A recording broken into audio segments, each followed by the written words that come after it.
హైదరాబాద్ నగరంలో ఉన్నటువంటి ప్రపంచ ప్రసిద్ధిగాంచిన గోపీచంద్ బ్యాడ్మింటన్ అకాడమీలో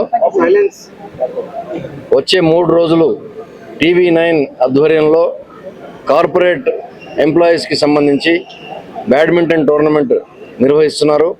ఆ నిర్వహణలో ప్రారంభోత్సవంలో నన్ను పిలిచినందుకు నాకు చాలా సంతోషంగా ఉంది. కార్పొరేట్ ఉద్యోగులందరూ కూడా నిరంతరం ఒత్తిడితో ఉంటారు.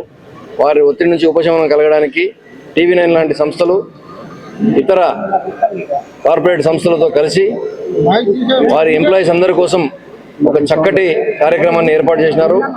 ఇది 2వ సంవత్సరం వరుసగా వీరు బ్యాడ్మింటనే కాకుండా ఫుట్బాల్ క్రీడను కూడా ప్రోత్సహిస్తున్నారు వారి ఎంప్లాయీస్ మధ్యలో అనేది తెలిసి చాలా సంతోషంగా ఉంది. క్రీడాకారులందరినీ కూడా మంచి క్రీడా స్ఫూర్తితో ఆడమని, గెలుపు ఓటములు ముఖ్యం కాదు, మనం క్రీడలో పాల్గొన్నామా లేదా, మనకు ఎంత ఆనందం వచ్చింది, హ్యాపీ హార్మోన్స్ ఎంత రిలీజ్ చేసుకున్నాం అనే ఇంపార్టెంట్. దాంతోపాటు వారంతా కూడా ఎంత కనెక్ట్ అవుతారు, ఎంత బాండింగ్ అవుతారు ఈ క్రీడల వల్ల అనేది ముఖ్యం. అది తెలుసుకొని మంచి క్రీడా స్ఫూర్తితో ఈ క్రీడోత్సవాన్ని జరుపుకోవాలని నేను కోరుకుంటున్నాను. ఫుడ్స్ అన్ని ఫిజికల్ యాక్టివిటీస్ చాలా తక్కువగా ఉంటాయి. సో వాళ్ళకి నేటి విద్యా వ్యవస్థలో చాలామంది పుస్తకాల పైన పడిపోతున్నారు.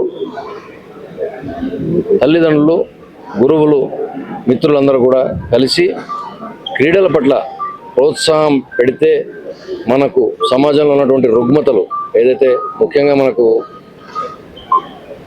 డ్రగ్స్ వీటి వల్ల జరిగే దుష్ఫలితాలని మనం చూస్తున్నాము.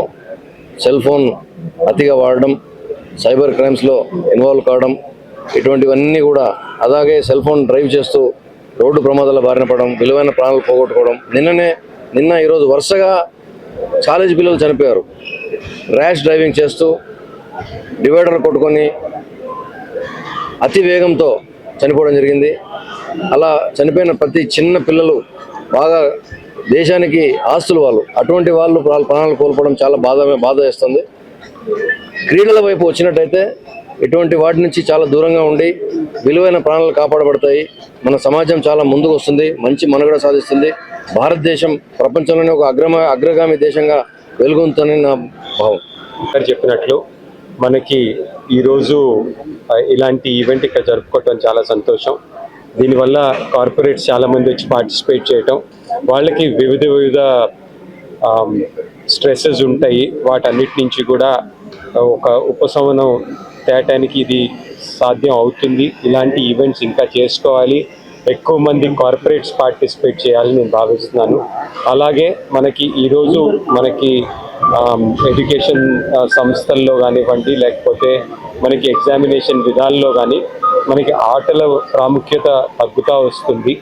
ఇలాంటి ఈరోజు మనకి ఒబెసిటీ కానివ్వండి, లేకపోతే హెల్త్ ప్రాబ్లమ్స్ కానీ, లేకపోతే పిల్లలకి వివిధ ఎడిక్షన్స్ కానీ, వీటన్నిటి నుంచి ఒక ఉపశమనం తెప్పియటానికి మనకి స్పోర్ట్ చాలా దోహదపడుతుందని నేను అనుకుంటున్నాను.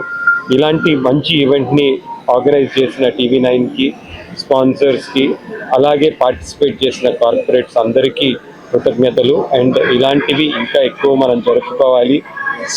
క్రీడ అనేది ప్రతి ఒక్కరికి, ఇది ఒకటి చిన్నపిల్లలకే కాదు పెద్దవాళ్ళకి కూడా అవసరం.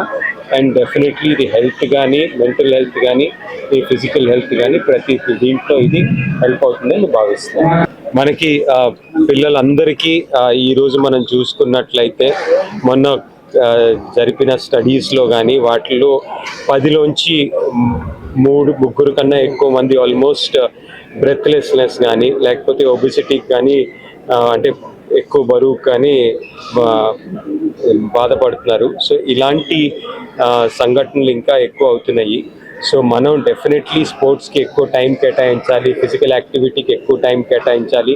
అండ్ దీనికి మనం డెఫినెట్లీ స్కూల్స్లో కానివ్వండి, ఇంటికి వచ్చిన తర్వాత టైం కానివ్వండి, లేకపోతే ఇలాంటి కార్పొరేట్ టోర్నమెంట్స్ కానీ, లేకపోతే స్కూల్ టోర్నమెంట్స్ కానీ, అన్ని విధాలుగా పిల్లల్ని, పెద్దవాళ్ళని స్పోర్ట్ కానీ, ఫిజికల్ యాక్టివిటీకి కానీ ఎంకరేజ్ చేసుకోవాల్సిన అవసరం మనకు ఉంది. పార్కులు కానివ్వండి, రన్నింగ్ కానీ, సైక్లింగ్ కానీ, చిన్న ట్రెక్కింగ్ కానీ, ఇలాంటివి అన్నీ కూడా మనం ఏదైతే ఫిజికల్ యాక్టివిటీ ఉందో, డాన్స్, మ్యూజిక్ కానీ ఇలాంటివి కూడా మనం యాడ్ చేసుకొని వీటన్నిటినీ మనం ఎంకరేజ్ చేసుకోవాల్సిన అవసరం మన సమాజానికి ఎంతకైనా ఉందని నేను భావిస్తున్నాను.